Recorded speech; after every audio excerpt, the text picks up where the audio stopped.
বর্তমানে অন্তর্বর্তীকালীন সরকার সমকামিতাকে প্রমোট করছে বলে অনেকে বলছেন। স্কুলে মাদ্রাসায় কি বই পড়বে, এই পাঠ্যপুস্তক সংস্কার এবং পরিমার্জন করবার জন্য যে কমিটি করা হয়েছে, কমিটিতে চিহ্নিত ইসলাম বিদ্বেষীরা রয়েছে। বিশেষ করে অধ্যাপক কামরুল ইসলাম মামুন এবং সামিনা লুৎফা। কামরুল ইসলাম মামুন এই ভদ্রলোকের নানা সময় ধর্ম বিদ্বেষী নানা উক্তির কারণে সোশ্যাল মিডিয়াতে সমালোচনা হয়েছে, মানুষ বিক্ষুব্ধ। সামিনা লুৎফা তার ফেসবুক স্ট্যাটাসে পরিষ্কার করে তিনি সমকামিতার সমর্থন এর কথা তিনি ব্যক্ত করেছেন। এর বাইরে শখানেকের মতো মাদ্রাসার ছাত্রের জীবন দিতে হয়েছে, 14 জন হাফেজকে জীবন দিতে হয়েছে। এত কিছুর পরও ধর্ম বিদ্বেষীরা ঠিক করে দিবে আমাদের পাঠ্যপুস্তকে বাচ্চারা কি পড়বে না পড়বে, এটা কোনোভাবে মেনে নেওয়া যায় না। পাঠ্যপুস্তক সংস্কার ও পরিমার্জন কমিটি নিয়ে আলেমদের তীব্র ক্ষোভ লক্ষ্য করলাম। কমিটি কি এমন করেছে যে কারণে আলেমরা এতটা বিক্ষুব্ধ? সত্যি বলতে আমাদের কোমলমতি শিশুরা তারা স্কুলে মাদ্রাসায় কি বই পড়বে, এই পাঠ্যপুস্তক সংস্কার এবং পরিমার্জন করবার জন্য যে কমিটি করা হয়েছে, সেই কমিটির আসলে কোনো সিদ্ধান্ত এখন আমাদের কাছে আসেনি, যেটার কারণে ওই সিদ্ধান্ত নিয়ে বিতর্ক হবে। বিতর্কটা হলো যে এই কমিটিতে চিহ্নিত ইসলাম বিদ্বেষীরা রয়েছে। বরং আমি আরো ভালোভাবে বলতে পারি, ইসলাম বিদ্বেষী, ধর্ম বিদ্বেষী, সকল ধর্মের প্রতি বিদ্বেষ লালন করে এই টাইপের মানুষজন এবং ধর্ম সম্পর্কে মিনিমাম জ্ঞান তো নয় বরং বিদ্বেষ আছে, এরকম মানুষজন এই কমিটিতে আছে। বিশেষ করে অধ্যাপক কামরুল ইসলাম মামুন এবং সামিনা লুৎফা, এই দুজনের কথা আমরা আলাদা করে বলতে পারি। যে সামিনা লুৎফা তার ফেসবুক স্ট্যাটাসে পরিষ্কার করে তিনি সমকামিতার সমর্থন এর কথা তিনি ব্যক্ত করেছেন। তো একজন মানুষ তিনি যখন এদেশের প্রচলিত আইন, সংবিধান, এদেশের সকল ধর্মের মানুষের মূল্যবোধের বিরুদ্ধে যা দাঁড়িয়ে যায়, এরকম মানুষ কখনো এই দেশের মানুষের সন্তানরা কি পড়বে সেটা ঠিক করে দেওয়ার জন্য কখনো অথরাইজ ব্যক্তি হতে পারে না। এটা কোনো যুক্তি দিয়ে হতে পারে না, এটা হলো চাপিয়ে দেওয়া। এবং সেই সাথে কামরুল ইসলাম মামুন এই ভদ্রলোকের নানা সময় ধর্ম বিদ্বেষী নানা উক্তির কারণে সোশ্যাল মিডিয়াতে সমালোচনা হয়েছে, মানুষ বিক্ষুব্ধ। এরকম একজন মানুষকে কেন দিতে হবে? দেশে মানুষের তো অভাব পড়ে না, আলহামদুলিল্লাহ। অতএব এই জায়গাটা থেকে মূলত ওলামা ইকরাম বিক্ষুব্ধ। গতকালকে মানববন্ধন বোধহয় হয়েছে, ওলামা ইকরাম বিভিন্নভাবে কথা বলছেন যে পাঠ্যপুস্তক সংস্কার পরিমার্জন কমিটিতে এ ধরনের চিহ্নিত ইসলাম বিদ্বেষী যদি কোনো অবস্থাতে থাকতে না পারে তাদের জন্য অপসারণ করা হয়। সেই জন্য ওলামা ইকরাম দাবি তুলছেন এবং দাবিটা খুবই যৌক্তিক দাবি। বিশেষ করে যে ছাত্র জনতার বৈষম্যবিরোধী ছাত্র আন্দোলনের মধ্য দিয়ে সরকার গঠিত হয়েছে, যার পিছনে দেশের সর্বস্তরের সাধারণ মানুষদের, ধার্মিক মানুষদের বিরাট অবদান আছে। বিশেষ করে চিটাং রোডে বসে আমরা কথা বলছি, এই যাত্রাবাড়ি সহ এই সাইডটাতে মাদ্রাসার ছাত্ররা যদি রাস্তায় নেমে না আসতো তাহলে হয়তো বা আজ যে পরিবেশ আমরা পেয়েছি এটা পাওয়াটা কঠিন হয়ে যেত। এর বাইরে শখানেকের মতো মাদ্রাসার ছাত্রের জীবন দিতে হয়েছে, 14 জন হাফেজকে জীবন দিতে হয়েছে। এত কিছুর পরও ধর্ম বিদ্বেষীরা ঠিক করে দিবে আমাদের পাঠ্যপুস্তকে বাচ্চারা কি পড়বে না পড়বে, এটা কোনোভাবে মেনে নেওয়া যায় না। এই জন্য কামরুল ইসলাম মামুন এবং সামিনা লুৎফা এরা এমন কোনো ব্যক্তি না যে এরা পাঠ্যপুস্তক বিষয় এমন বিশেষজ্ঞ যে এদের ছাড়া কোনো বাংলাদেশে বিকল্প নাই। অতএব এদেরকে সরিয়ে সেখানে উপযুক্ত ব্যক্তি বসানোর জন্য ওলামা ইকরাম দাবি করছেন, খুবই যৌক্তিক দাবি, যে কেন বিতর্কিত মানুষ থাকতে হবে এবং সে দায় কেন সরকারকে নিতে হবে। আমার মনে হয় যে সংশ্লিষ্ট মহল খুব দ্রুতই এই বিষয়ে বিবেচনা করবেন। বর্তমানে অন্তর্বর্তীকালীন সরকার সমকামিতাকে প্রমোট করছে বলে অনেকে বলছেন, এ বিষয়ে যদি কিছু বলতেন।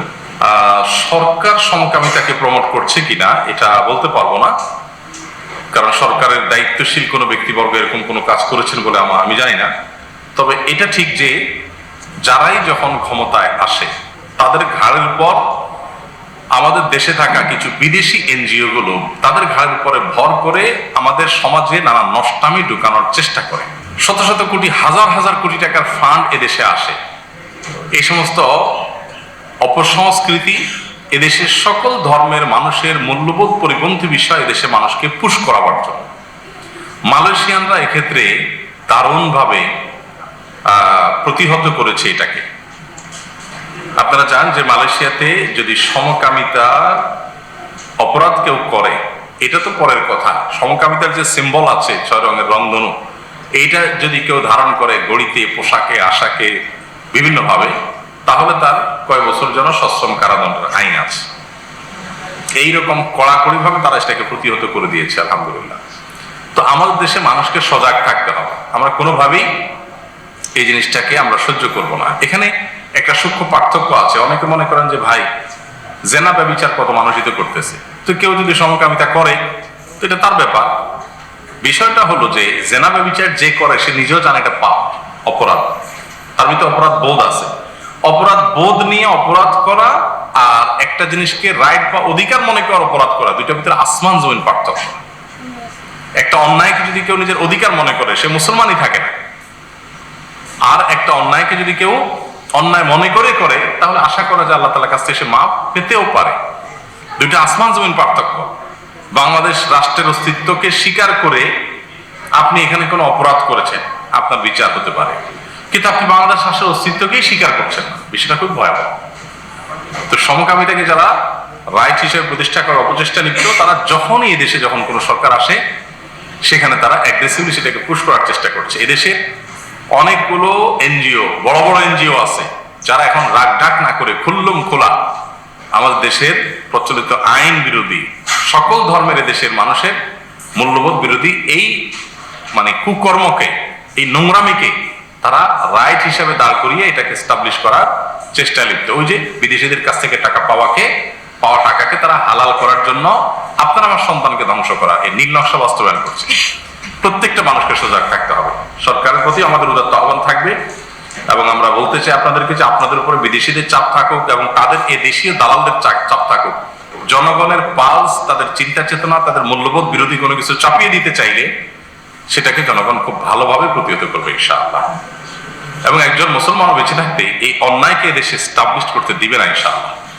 এরপর আমাদের সবাইকে সজাগ থাকতে হবে এবং সরকারের সংশ্লিষ্ট মহলকে আমরা উদাত্ত আহ্বান রাখতে চাই যে তারা বিশেষভাবে সতর্ক থাকবেন যে কোনো অপসংস্কৃতি আমাদের সংস্কৃতির মধ্যে যেন পুশ করার চেষ্টা করা না হয়। রাজনৈতিক সরকারগুলোর জনগণের কাছে জবাবদিহিতা থাকে, সেজন্য তখন এনজিও গুলো এত অ্যাগ্রেসিভলি কাজ করার সুযোগ পায় না। অরাজনৈতিক সরকার যখন ক্ষমতায় থাকে তখন এদের যেহেতু জনগণের কাছে জবাবদিহিতা নাই, এদেরকে বিভিন্নভাবে ম্যানেজ করে সেখানে এই সমস্ত অখাদ্য কুখাদ্য ঢুকানো হয়। খুবই গর্হিত একটা বিষয়।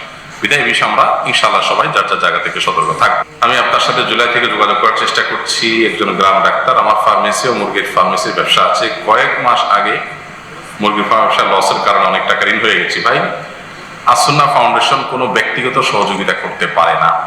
এই বিষয়গুলো আমরা বারবার করে বলেছি। আপনি দিন হয়ে গেছেন, আপনি অসুস্থ হয়েছেন, দেনা হয়েছেন, আমরা দোয়া করতে পারি কিন্তু কিছু করতে পারবো না, কারণ ফাউন্ডেশন কোনো ব্যক্তি বিশেষের কোনো সহযোগিতা করে না। যেটাই করে প্রজেক্ট নিয়ে কাজ করে। সারা দেশের মানুষ বন্যার্থ, একটা জেলা মানুষ বন্যার্থ, সারা দেশ মানুষ রোজা রাখবে, ইফতার বিতরণ করবে, এটা কমন ঘোষণা করে ওপেন ফর অল করা হয়।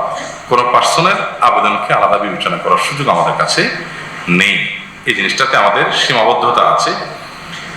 এই জন্য আমরা দোয়া করি এবং এগুলো আপনারা যে যে এলাকাতে আছেন, কারণ আপনার একটা ভেরিফিকেশন করবে কি ফাউন্ডেশন, এত লোকবল নাই যে আমরা এলাকাতে যাবো আপনার একটা ভেরিফিকেশন করবো, এত মানুষ নাই আমাদের হাতে। তো এই জন্য নিজ নিজ এলাকা থেকে এগুলোকে সমাধান করতে পারলে ভালো হয়। এত তহবিল আমাদের হাতে